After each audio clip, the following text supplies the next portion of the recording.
Hello friends, welcome to రుచి వంటిల్లు.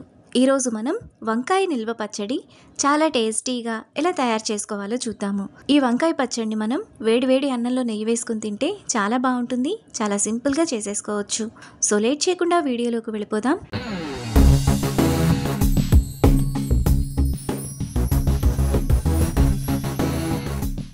ముందుగా వంకాయ నిల్వ పచ్చడి చేసుకోవడానికి 1/2 కిలో ముదురు వంకాయలను తీసుకోవాలి. వంకాయలను 3-4 సార్లు బాగా కడిగి తడి లేకుండా తుడుచుకొని పెట్టుకోవాలి. నిల్వ పచ్చడి చేసుకోవడానికి వంకాయలు బాగా ముదురుగా ఉంటేనే పచ్చడి టేస్ట్ బాగుంటుంది, ఎక్కువ రోజులు నిల్వ ఉంటుంది. ఇప్పుడు ఈ వంకాయ ముక్కలను ఇక్కడ చూపిస్తున్నట్టుగా ఈ విధంగా చిన్న చిన్న ముక్కలుగా కట్ చేసుకోవాలి. వంకాయ ముక్కలన్నింటినీ ఈ విధంగా కట్ చేసుకున్న తర్వాత వాటిని ఒక బౌల్లోకి తీసుకోవాలి.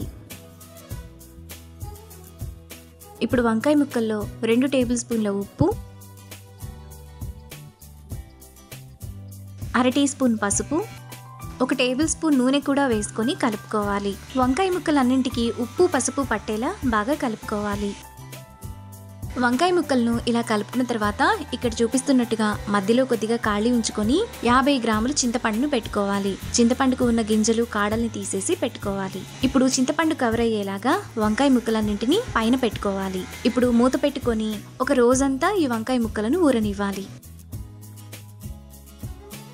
ఒక రోజంతా పక్కన పెట్టుకున్న తర్వాత వంకాయ ముక్కలు మనకు ఈ విధంగా ఊరిపోతాయి. చింతపండు కూడా బాగా మెత్తగా నానిపోతుంది. ఇప్పుడు ఈ చింతపండును వంకాయ ముక్కలో నుంచి తీసేసి ఒక బౌల్లోకి తీసుకోవాలి.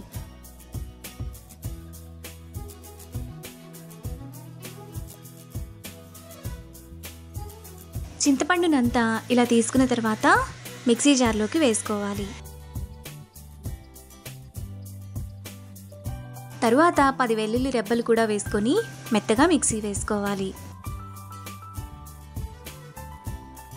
చింతపండు పేస్ట్ను ఇలా మెత్తగా వేసుకున్న తర్వాత మనం ముందుగా పక్కన పెట్టుకున్న వంకాయ ముక్కల్లో వేసుకోవాలి. తరువాత 1 టేబుల్ స్పూన్ ఉప్పు, 3 టేబుల్ స్పూన్ల కారం,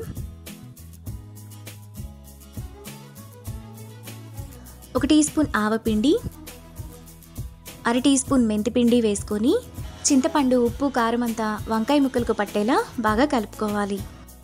ఉప్పు కారాన్ని సమానంగా వేసుకుంటే టేస్ట్ బాగుంటుంది. ఇలా కలుపుకున్న తర్వాత పక్కన పెట్టుకోవాలి. ఇప్పుడు స్టవ్ మీద ప్యాన్ పెట్టుకొని అందులో 100 గ్రాములు పల్లి ఆయిల్ వేసుకోవాలి. పచ్చడి ఎక్కువ రోజులు నిల్వ ఉండాలంటే ఆయిల్ కొంచెం ఎక్కువగానే వేసుకోవాలి. ఆయిల్ వేడైన తర్వాత 1 టేబుల్ స్పూన్ తాలింపు గింజలు వేసుకొని ఫ్రై చేసుకోవాలి. ఆవాలు చిట్పట్లాడిన తర్వాత అందులో కచ్చాపచ్చాగా దంచిన 10 వెల్లుల్లి రెబ్బలు, 2-3 ఎండుమిరపకాయలు, 2 రెమ్మల కరివేపాకు వేసుకొని ఫ్రై చేసుకోవాలి.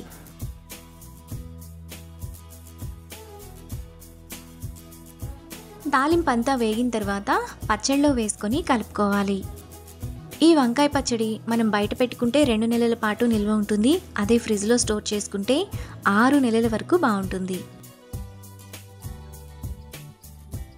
మనకు చాలా టేస్టీగా వంకాయ నిల్వ పచ్చడి రెడీ అయిపోయింది. ఇప్పుడు ఈ పచ్చడిని వేడివేడి అన్నంలో నెయ్యి వేసుకుని తింటే వంకాయ ఫ్లేవర్తో చాలా టేస్టీగా ఉంటుంది.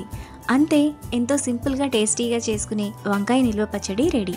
ఈ రెసిపీని మీరు కూడా ట్రై చేసి మీకు టేస్ట్ ఎలా కుదిరిందో నాకు కామెంట్స్లో షేర్ చేయండి. ఈ వీడియో కనుక మీకు నచ్చినట్లయితే లైక్ చేసి, షేర్ చేసి, సబ్స్క్రైబ్ చేయండి.